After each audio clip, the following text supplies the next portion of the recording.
बिस्मिल्लाहिर्रहमानिर्रहीम। आज टॉपिक मैंने डिस्कस करना है वो है स्मोकिंग। स्मोकिंग एक ऐसा इशू है जो हर साल थ्रू आउट द वर्ल्ड लाखों जाने लेता है। दुनिया की आबादी तकरीबन 7 से सवा 7 अरब है। उसमें तकरीबन 1 से सवा अरब लोग ऐसे हैं जो स्मोकिंग करते हैं और हर साल तकरीबन 50 लाख डेथ्स होती हैं बिकॉज ऑफ स्मोकिंग। और अगर हम पैसिव स्मोकिंग की बात करें, जिसको सेकंड हैंड स्मोकिंग भी कहा जाता है, पैसिव स्मोकिंग होती क्या है? पैसिव स्मोकिंग ये होती है कि अगर एक बंदा स्मोकिंग कर रहा है, दूसरा बंदा उसके पास बैठा हुआ है, वो स्मोकिंग नहीं कर रहा, लेकिन जो बंदा स्मोकिंग कर रहा है उसका धुआं वो इनहेल कर रहा है, उसके लंग्स में जा रहा है, उसको अफेक्ट कर रहा है। और ये पैसिव स्मोकिंग मोर डेंजरस है एज कम्पेयर टू स्मोकिंग, क्योंकि जो स्मोकर होता है उसके सिगरेट के आगे फिल्टर लगा हुआ होता है और वो जो केमिकल्स होते हैं और वो जो धुआं होता है वो इतना ज़्यादा उसकी बॉडी के लिए ज़्यादा उसकी बॉडी को इफेक्ट नहीं करता जितना कि उसके पास जो बंदा बैठा हुआ होता है जो डायरेक्टली इस धुएं को इनहेल कर रहा होता है उसकी बॉडी के को इफेक्ट करता है। तो पैसिव स्मोकिंग की बात करें तो तकरीबन 6 लाख डेथ्स होती हैं हर साल through out the world because of passive smoking. यानी कि एक बंदा स्मोकिंग नहीं कर रहा, उसके बावजूद 6 लाख डेथ्स हो रही हैं through out the world because of passive smoking. अगर हम पाकिस्तान की बात करें तो पाकिस्तान में तकरीबन 40% मैन ऐसे हैं जो स्मोकिंग करते हैं और 9% वुमेन ऐसी हैं जो स्मोकिंग करती हैं। यानी कि हमारी आधी आबादी स्मोकिंग करती है।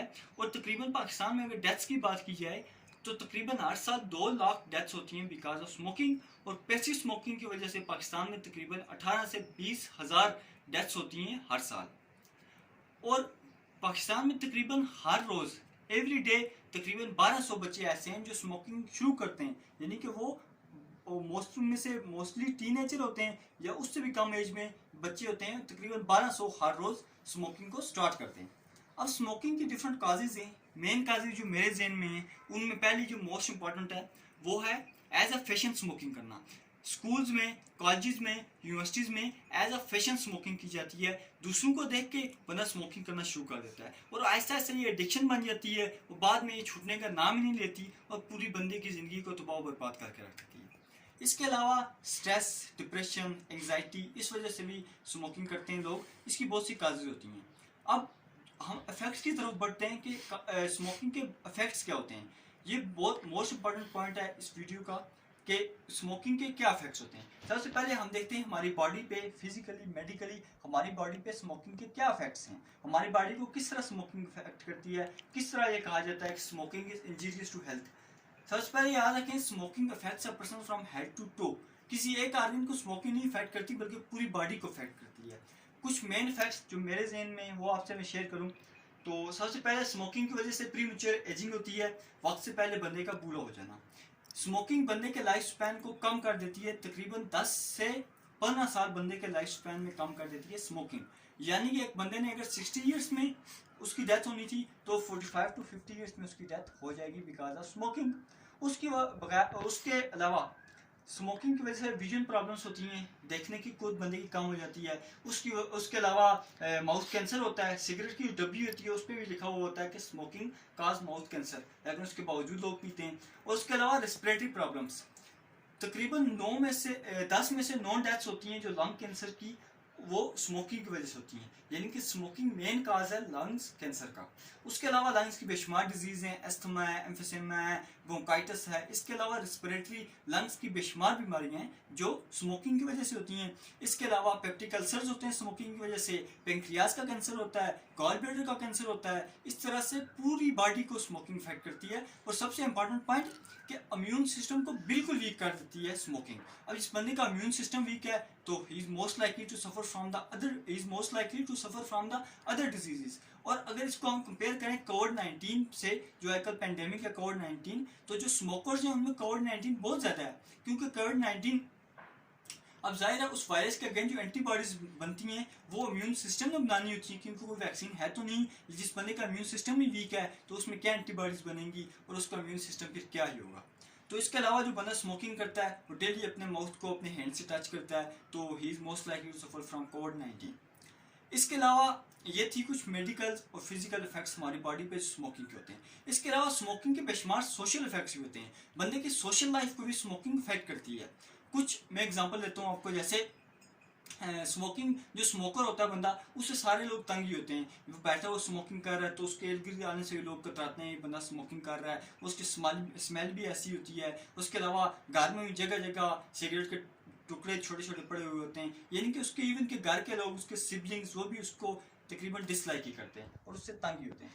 इसके अलावा social leads to many crimes. आजकल हमारे यूथ में भी, वैसे भी हमारी सोसाइटी में क्राइम्स बढ़ रहे हैं, तो उसकी एक वजह स्मोकिंग भी है। वो कैसे? अब जो एक बंदा स्मोकर है वो स्मोकिंग करता जा रहा है, ऐसा ऐसा वो चेन स्मोकर बनेगा, और इस तरह से और बेशुमार ड्रग्स एडिक्शन होंगी उसको। तो उस वजह से अब किसी बंदे को एडिक्शन हो गई है, उसको ड्रग लेने के लिए पैसे नहीं है, तो क्या करेगा? ड्रग तो उसने आरसू लेनी है, तो उसके लिए उसके पास अगर पैसे नहीं होंगे, चोरी करेगा, डाके डालेगा, और डिफरेंट टाइप्स ऑफ क्राइम्स जो कि हमारी सोसाइटी में बहुत आम हो रहे हैं, तो वो स्मोकिंग उनका भी एक काज है।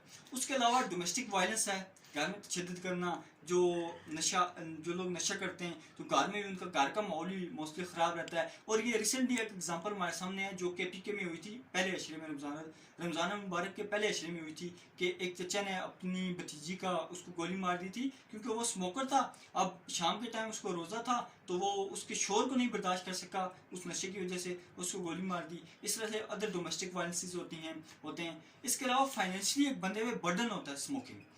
मैं कुछ कैलकुलेशन कर रहा था को, जो एक बंदा जो बिल्कुल चेन स्मोकर है या नॉर्मल स्मोकिंग करता है बिल्कुल नॉर्मल सी, तो उसके भी तकरीबन एक साल से 20 से 25 हज़ार रुपये एक साल में स्मोकिंग सिगरेट खरीदने पे लगते हैं। यानी कि अगर वो 20 साल तक स्मोकिंग करता है, 25 साल तक अगर कोई बंदा स्मोकिंग करता है, तकरीबन 8 से 9 लाख रुपया उसका सिर्फ सिगरेट खरीदने पे लग जाएगा। अगर स्मोकिंग ना की जाए तो ये पैसे बचाए जाएँ, इससे बंदा और अपनी बाकी नेसेसिटीज ज़िंदगी की पूरी कर सकता है, इससे बंदा गाड़ी ले सकता है, और इस तरह से बेशुमार, यानी कि बंदा अपनी लाइफ को इम्प्रूव कर सकता है स्मोकिंग को छोड़ के। एक तो वैसे ही लाइफ स्पैन कम कर रही है, हमें अंदर ही अंदर खाई जा रही है स्मोकिंग, साथ में हमारे पैसे भी ज़ाया हो रहे हैं, फाइनेंशियली भी हम पे एक बर्डन है स्मोकिंग। तो ये कुछ मेन जो थे इसके इफेक्ट्स है स्मोकिंग के कि हमारी लाइफ को किस तरह से ये इफेक्ट करती है। अब ये कि हम स्मोकिंग से किस तरह से डील कर सकते हैं, किस तरह से अपनी सोसाइटी से इसका खात्मा कर सकते हैं। तो कुछ सजेशंस जो मेरे जहन में हैं, उनमें सबसे पहली तो ये है कि पेरेंट्स को इसमें स्टेप्स लेने चाहिए कि उनको अपनी औलाद को एजुकेट करना चाहिए, उनको डिस्करेज करना चाहिए स्मोकिंग से, और स्पेशली उनको टीन एज में, अर्ली एज में उन पे नज़र रखनी चाहिए, उनकी एक्टिविटीज़ पे, उनके दोस्तों पे, उनकी गैदरिंग्स पे, कि वो कहीं इससे स्मोकिंग की तरफ ना जाएं, क्योंकि अगर एक बार उनको एडिक्शन हो गई तो फिर छोड़ना बहुत मुश्किल हो जाता है। तो इसके अलावा नौजवानों को हमें मोटिवेट करने की ज़रूरत है, उनको डिस्करेज करने की ज़रूरत है, उनको साइड इफ़ेक्ट्स बताने की, उनको ये बताने की कि आपकी मेडिकल लाइफ को, आपकी सोशल लाइफ को, आपकी लाइफ को किस तरह से डिस्ट्रॉय करती है स्मोकिंग, किस तरह से आपकी लाइफ को डिवेस्टेट करती है। हमें अपनी यूथ को एजुकेट करने की और उनको स्मोकिंग से डिस्करेज करने की ज़रूरत है। इसके अलावा गवर्नमेंट को कुछ स्टेप्स लेने चाहिए। सबसे पहले तो गवर्नमेंट को स्टेप्स लेना चाहिए, नेशनल सतह पे यूथ को एजुकेट करना चाहिए, और उसके अलावा जो ऐसे सेंटर्स बनाने चाहिए गवर्नमेंट को, जिनके थ्रू जो लोग नशा करते हैं उनकी ट्रीटमेंट की जाए, उनकी प्रॉपर काउंसलिंग की जा सके उन सेंटर्स में। तो ये कुछ इम्पॉर्टेंट पॉइंट्स थे रिगार्डिंग स्मोकिंग। तो सबसे यही गुजारिश है कि स्मोकिंग को, जो बंदा स्मोकिंग करता है तो उसको छोड़ने की भरपूर कोशिश करे, और बिल्कुल शुरू में बिल्कुल ऐसा नहीं होता कि बंदा एकदम से छोड़ दे, आहिस्ता करते करते बंदा स्मोकिंग को छोड़ सकता है। तो बस कोशिश करें कि स्मोकिंग को जितना जल्दी हो सके छोड़ने की कोशिश करें, और अगर कोई बंदा स्मोकिंग कर रहा है ना, उससे दूर ही रहें, ताकि पैसिव स्मोकिंग से और उसके इफेक्ट से बचा जा सके।